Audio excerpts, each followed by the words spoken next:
Salut à tous, soyez les bienvenus, j'espère que vous allez tous très bien et que vous avez passé un très bon week-end de sport mécanique avec entre autres la Formule 1, la MotoGP et donc nous ce qui va nous intéresser aujourd'hui c'est le débrief de ce GP d'Argentine, voir un petit peu qu'est-ce qu'on peut retenir de ce week-end à Termas de Rio Hondo. On commence directement avec la catégorie Moto 3 où ça a été un super Grand Prix d'Argentine. Si vous pouvez le voir en replay, franchement allez-y parce que ça mérite clairement le détour. Il y a eu un très gros rythme de la part de l'ensemble des pilotes et ça fait extrêmement plaisir. On a attendu plus de la moitié de la course avant qu'il y ait quelques cassures et plusieurs groupes qui se dessinent. À noter la super performance de Joel Kelso, malgré un double long lap, il termine 8ème à moins de 2 secondes des leaders. Malheureusement le régional de l'étape, Valentin Perronet, voilà, ça s'est mal passé pour lui en fin de course, mais voilà, c'est quand même dommage pour les fans qui attendaient beaucoup de lui et il était dans un super rythme, donc il aurait vraiment pu aller chercher un super résultat. Et pour la fin de course, ça fait un petit peu débat parce qu'on avait un super duel final. C'était pas un duel à 2 pilotes, c'était un duel à 5 pilotes avec notamment Bertele, Rueda, Furusato, Adrian Fernandez et Piqueras. Alors Furusato est sorti dans le vert, s'est fait sanctionner à la fin en passant sur la ligne. Et Piqueras, on va pas dire que c'est un complot espagnol parce que ça n'aurait pas changé le triplé espagnol à la fin. Mais Piqueras rentre, on va dire, dans le dernier secteur, passe dans la partie verte, full gaz, il lâche pas la poignée.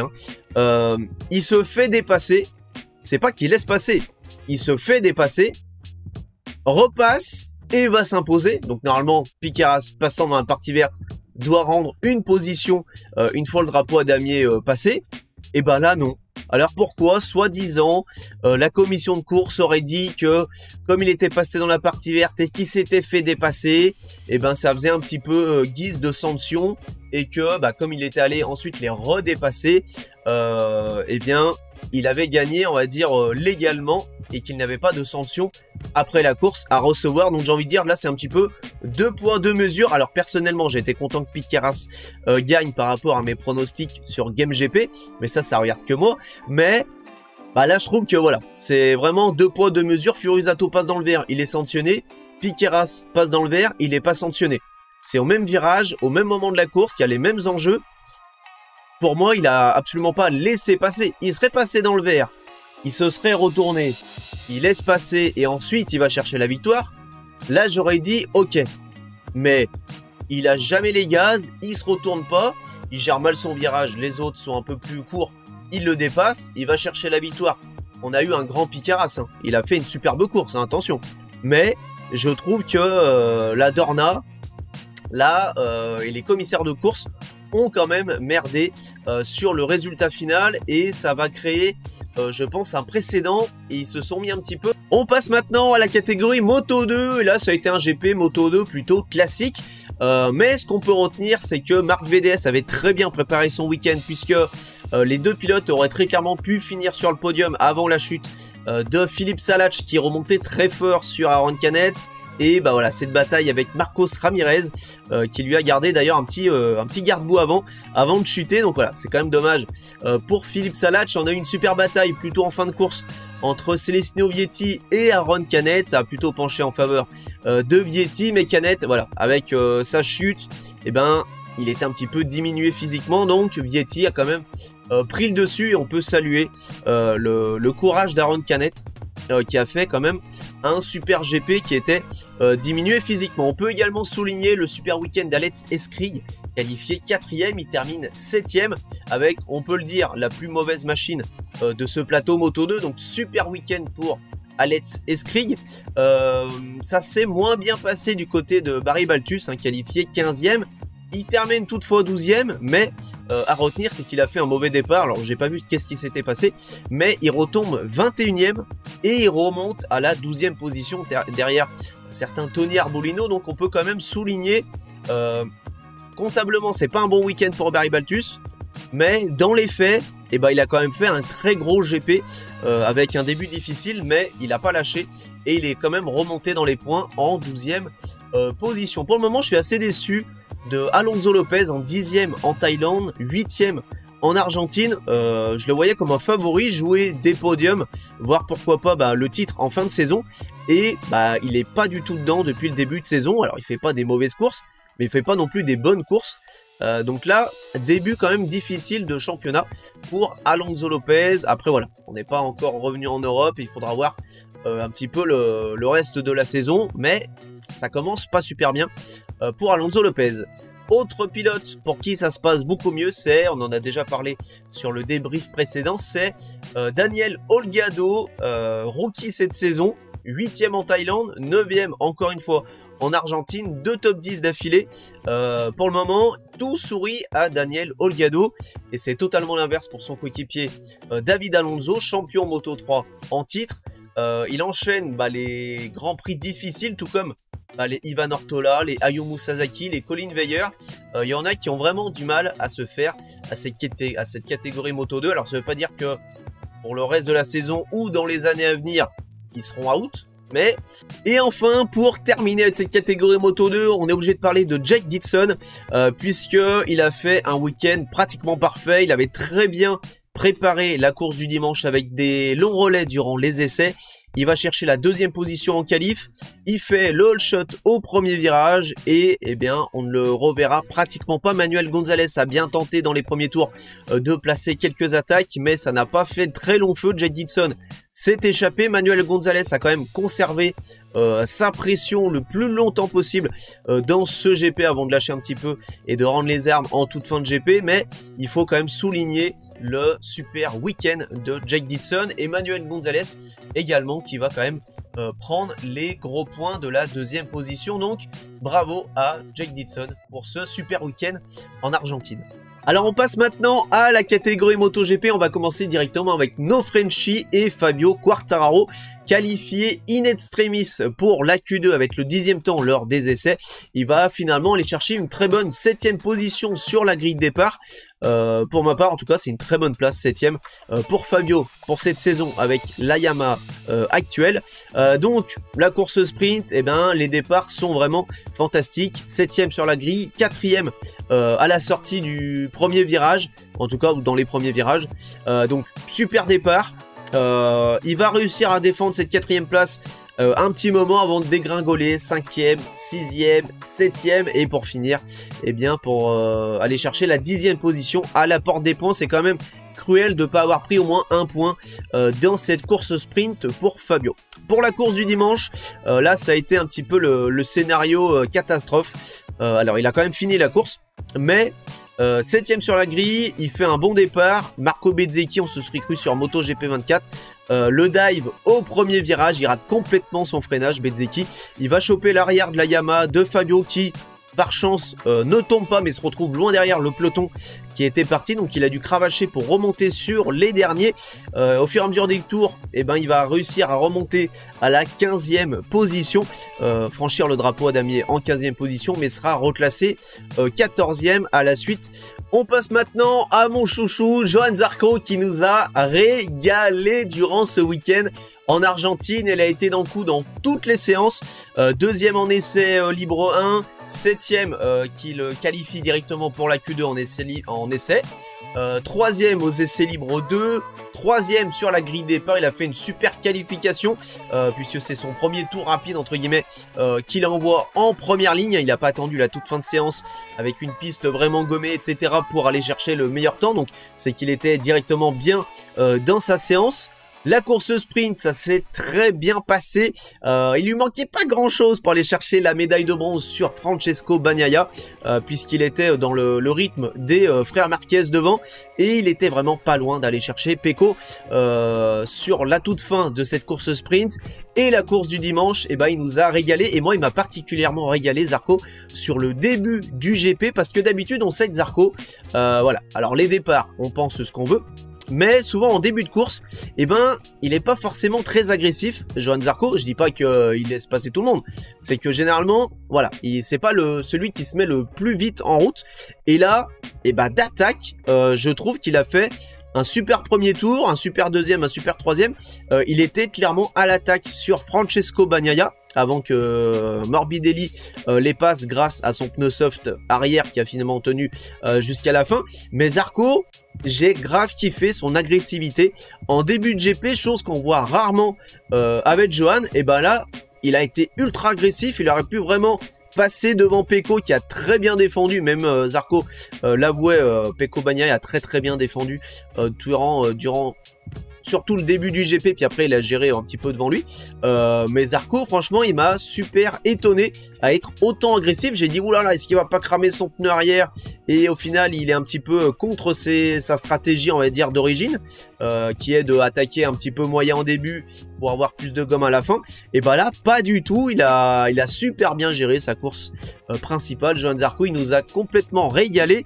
Moi, personnellement, j'espérais qu'il passe Bagnaia et que Morbidelli s'écroule avec son pneu soft. Finalement, il n'a pas pu trouver la bonne attaque sur Pecco Bagnaia, et à la toute fin, Di Giannantonio, eh bien, qui vient le choper dans le dernier secteur et lui prendre sa 5e place à Zarco. C'était quand même cruel à l'arrivée, mais il avait fait un super GP.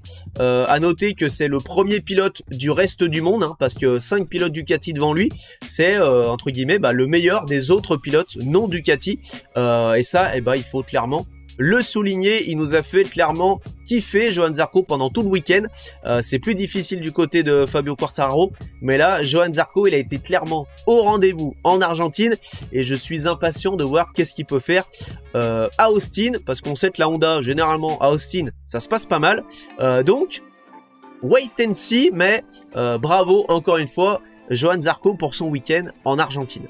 Et enfin, pour le reste de la MotoGP, en général, on peut retenir la super stratégie pneumatique de Franco Morbidelli, qui est parti en soft arrière. On pensait tous, je pense, que il allait profiter de ça en début de GP. On l'a vu, hein, pour passer Zarco puis Pecco Bagnaia et prendre de l'avance sur Pecco. Et on se disait, il va s'écrouler en fin de GP. Et pas du tout, puisque Morbidelli a très bien géré son pneu arrière pour aller chercher le podium et la 3e position. C'est son premier podium depuis 2021. Donc là, Morbidelli qui marque quand même des points pour un petit peu se montrer et essayer de rester en MotoGP. On peut souligner le week-end quand même un petit peu difficile des KTM, puisque Brad Binder, premier pilote KTM, 7e à pratiquement 15 secondes du leader Marc Marquez. Donc ça fait quand même assez mal pour la marque autrichienne. On va dire que Aprilia, on va pas trop les calculer avec la chute de Bezzecchi au début et l'absence de Martin. Donc voilà, il faudra voir un petit peu Aprilia avec le retour de Martin et Marco Bezzecchi, un petit peu quand ils finiront les courses, comment ça se passera pour juger un petit peu du niveau d'Aprilia. Mais donc, je vous pose la question, est-ce que Honda, et on pourrait mettre Honda Zarco, ne sont pas en train de devenir la 2e force du plateau derrière les Ducati, puisque Zarco termine à 7 secondes 5 du leader Marc Marquez. Donc, est-ce que Honda n'est pas en train de prendre vraiment le dessus sur Aprilia, sur KTM et évidemment sur Yamaha, qui se retrouve être par défaut la plus mauvaise machine entre guillemets du plateau.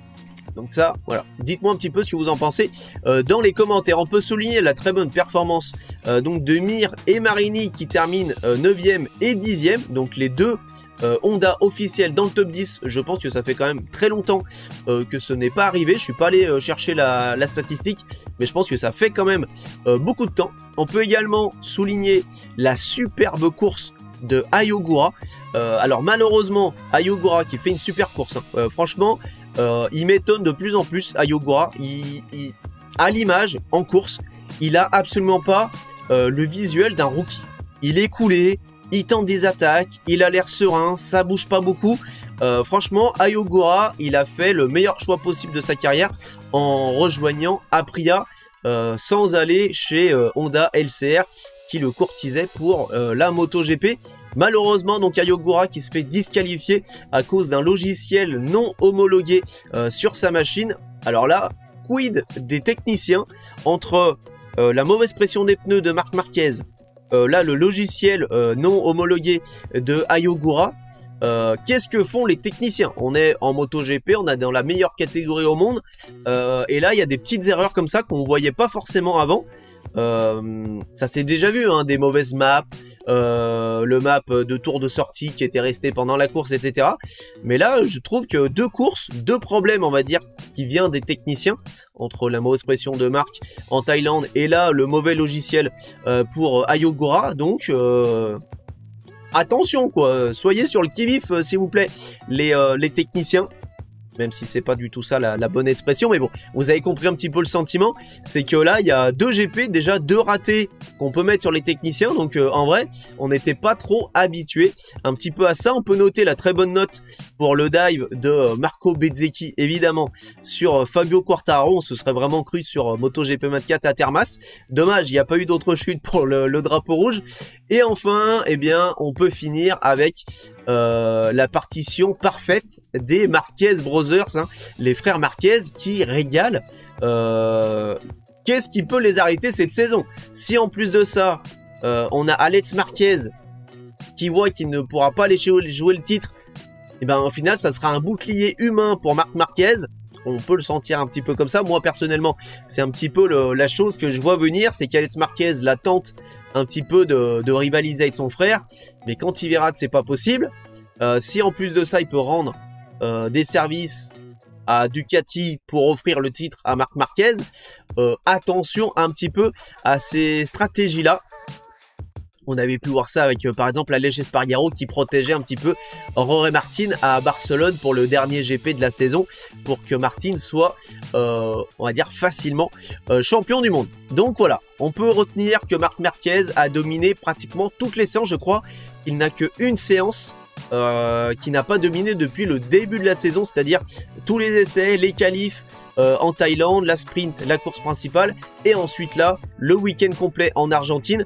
D'après Canal+, il n'y avait qu'une seule séance d'essai où il avait terminé deuxième, je crois en plus, qu'il n'a pas dominé depuis le début de la saison. Donc là, on a retrouvé l'ogre Marquez qui pourrait très vite plier la saison si Pecco Bagnaia ne se ressaisit pas très vite. Donc voilà, j'attends un grand Pecco à Austin, même si on sait qu'Austin, bah, normalement c'est le jardin de Marc Marquez.